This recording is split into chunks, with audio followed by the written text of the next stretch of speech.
এই যে এতক্ষণ যার ছবি দেখাচ্ছিলাম তাকে এই মারুফ সাহেব তিনি একটা গিফট করছেন, পাকিস্তান লেখা বই, এবং তিনি সেটা সাদরে নিয়েও নিচ্ছেন।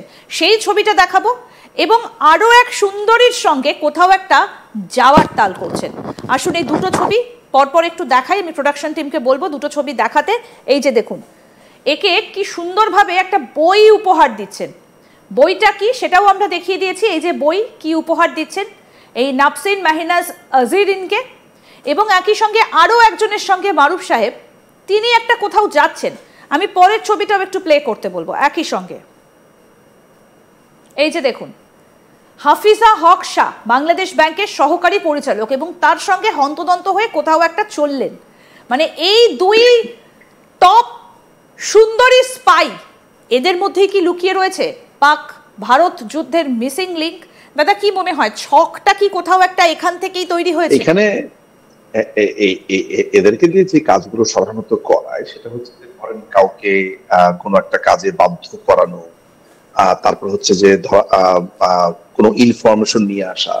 ধরা যাক যে কোনো একটা অফিসে যেতে হবে বা কোনো একটা জায়গাতে তাদের ঢুকতে পারছে না, সেখানে প্রেমের অভিনয় করায় বা কাউকে টার্গেট করলো বাংলাদেশে, তাকে দিয়ে আপনার ফেসবুকে প্রথমে তাদের শুরু হয় ফেসবুকের আলাপন দিয়ে বা হোয়াটসঅ্যাপের আলাপন দিয়ে বা কোনো না কোনো ভাবে যোগাযোগের মাধ্যমে আস্তে আস্তে আস্তে প্রেমের সম্পর্ক গড়ে তোলে।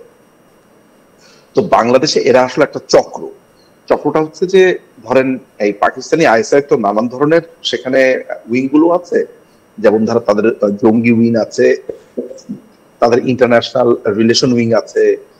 এই বাংলাদেশ ব্যাংকের সমস্ত কর্মকাণ্ড, রিজার্ভ, তারপরে হচ্ছে বাংলাদেশ ব্যাংকের যত রকমের গুরুত্বপূর্ণ নথি সেটা হাফিজাকে দিয়ে করবে।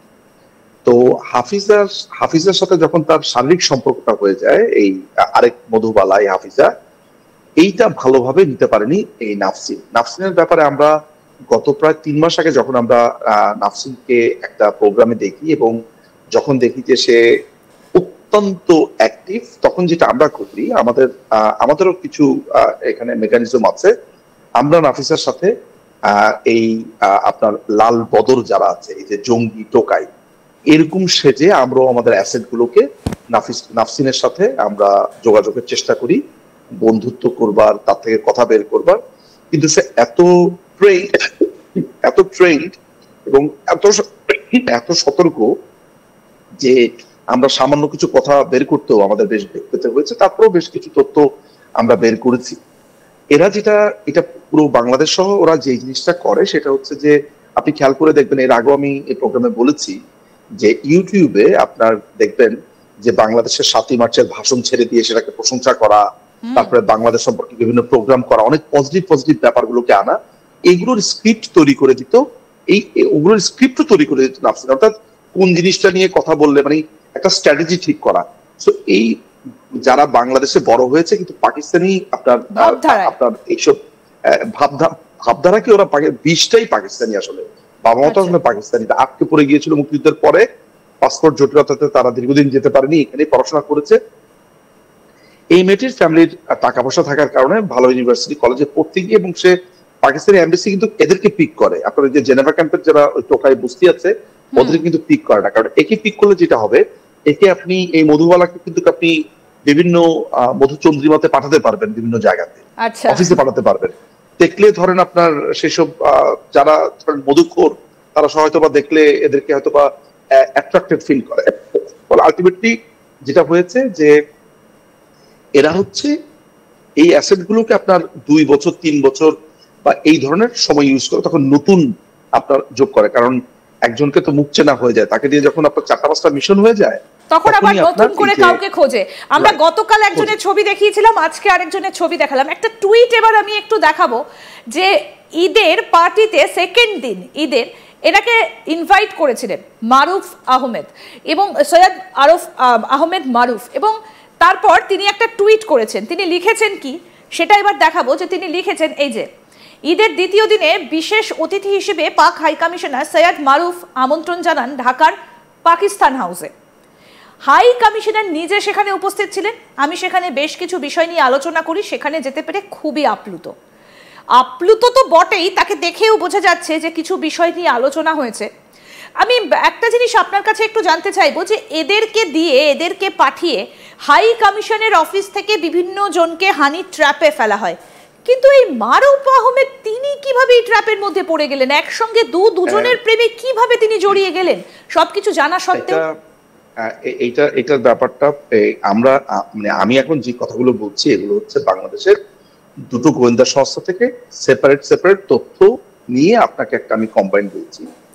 আমাকে জাতীয় গোয়েন্দা সংস্থা থেকে যেটা বলা হয়েছে সেটা হচ্ছে যে মূলত সৈয়দ মারুফ হচ্ছে একজন খুবই অ্যাডিক্টেড টু উইমেন, খুবই মানে বিগ উইমেনাইজার।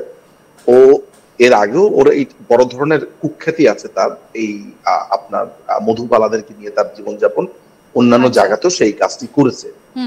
এটা ভয়ঙ্কর। এবং যে জিনিসটা হয়েছে যে এই নাফসিনকে নিয়ে আমাদের কাছে যে খবরটা আছে যে এর বাসা পর্যন্ত গেল কিভাবে, কারণ হলো এই ধরনের অ্যাসেটকে কিন্তু কখনো বাসাতে দাওয়াত দেওয়া হয় না বা এটা আনা হয় না, ওই কাজের জায়গাটা সেপারেট থাকে একদম। এবং বাড়ির ভেতরে আরো একটা ছবি আছে, আমি সেটাও একটু দেখাতে বলবো যে বাড়ির ভেতরে দাঁড়িয়ে রয়েছেন। হ্যাঁ, হাফিজার থেকে আমরা যে তথ্যটা আমরা পেয়েছি সেটা হচ্ছে যে আপনার এই যে হাফিজা একবার যেটা করেছে তার ওয়াইফকে, মানে হাফিজা অভিযোগ করেছিল যেহেতু হাফিজা এই মেয়েটির সাথে সম্পর্কটা মেনে নিতে পারছিল না, হাফিজা করেছে কি তার ওয়াইফকে বেনামে আপনার মেসেজ দিয়েছিল। তখন এই মেয়েটির ব্যাপারে এই সৈয়দ মারুফের কাছে তার ওয়াইফ প্রশ্ন করে যে এই মেয়েটি কে, তোমার কাছে তোমার অফিসে আসে।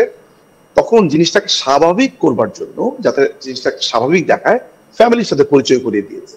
তো ফ্যামিলির সাথে পরিচয় করিয়ে দিলে ব্যাপারটা যেরকম দাঁড়ায় যে আচ্ছা তার মানে যদি এরকম প্রেমিকই হতো তাহলে তো আমার সাথে পরিচয় করিয়ে দিত না বা বাসাতে নিয়ে আসতো না, এরকম না। স্টোরিটা জায়গা হচ্ছে এই মেয়েটির সাথে হাফিজার একটা ক্ল্যাশ ছিল এবং এই ক্ল্যাশের সূত্র ধরেই কিন্তু সে এক্সপোজ হয়েছে। সে একে নিয়ে যেত এক মধুচন্দ্রিমাতে আর হাফিজাকে নিয়ে যেত আরেক মধুচন্দ্রিমাতে। ইন্টারেস্টিং ব্যাপার হচ্ছে আপনি একটা প্রশ্ন করতে পারেন যে সে কক্সবাজারে কি শুধুমাত্র মধুচন্দ্রিমার জন্য গেছে? না, একেবারেই ব্যাপারটা তা নয়। কক্সবাজারে গেছে জামাতের সাথে একটা হাই লেভেলের একটা মিটিং ছিল, দ্বিতীয়ত আর্টসার সাথে তাদের একটা আর্টসার যে বর্তমান লিডার আছে আর তার সাথে একটা আপনার মিটিং এ কক্সবাজারে গেছিল।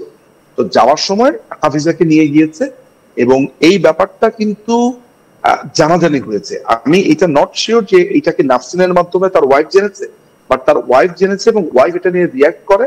খুবই দ্রুত সে মিটিং ছেড়ে খুব দ্রুত ঢাকাতে ফেরত আসে এবং এরই মধ্যে আপনার তার যে ওয়াইফ সে পাকিস্তান এম্বাসিকে এটা একদম লিখিত আকারে অভিযোগটা দেয় এবং পাকিস্তানও সেটা জানায় এবং সে বলে সে সংবাদ সম্মেলন করে এটা জানিয়ে দেবে।